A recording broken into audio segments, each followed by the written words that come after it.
ارشاد میں ہے جب توجہ غیر اللہ سے ہٹ کر اللہ پر مرکوز ہوتی ہے تو بہاریں آ جاتی ہیں.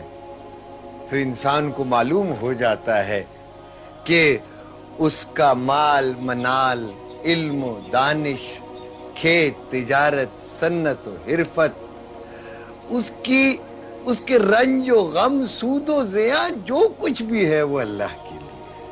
تو پھر وہ طلب دنیا میں ہر قدم پر طلب مولا کو موجود پاتا ہے. کھائے پیے ناچے گائے روئے سوئے، ٹارگٹ اس کا اللہ اور اللہ کی ذات ہوتی ہے.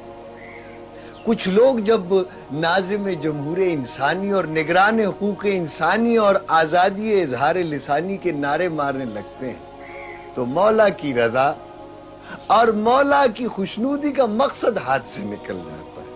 کام اچھے ہیں لیکن ٹارگٹ بدل جاتا ہے، منزل دوسری آ جاتی ہے اور پھر لٹو الٹا گھومنے لگتا ہے. بچو جی لٹو کس طرح سے بچاؤں سرکار کہ وہ الٹا نہ گھومے؟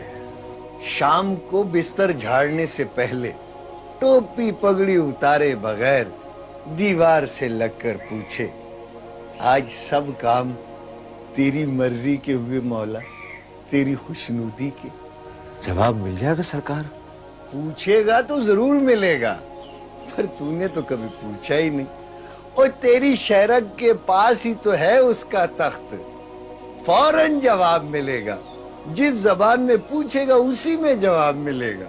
مجھے تو کبھی سنائی نہیں دیا سرکار.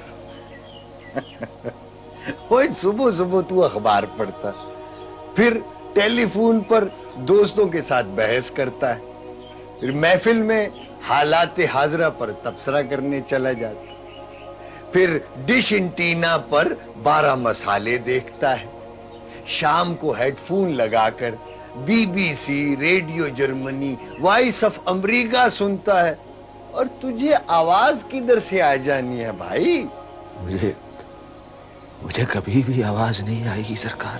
ہمارے سائیں حضرت سائیں نور والے فرمایا کرتے تھے، محمد حسین ہر کارے میں ہاتھ باندھ کے کہتے تھے جی سرکار. فرمایا کرتے تھے کہ جہاں مولا نہیں وہاں رولا ہے.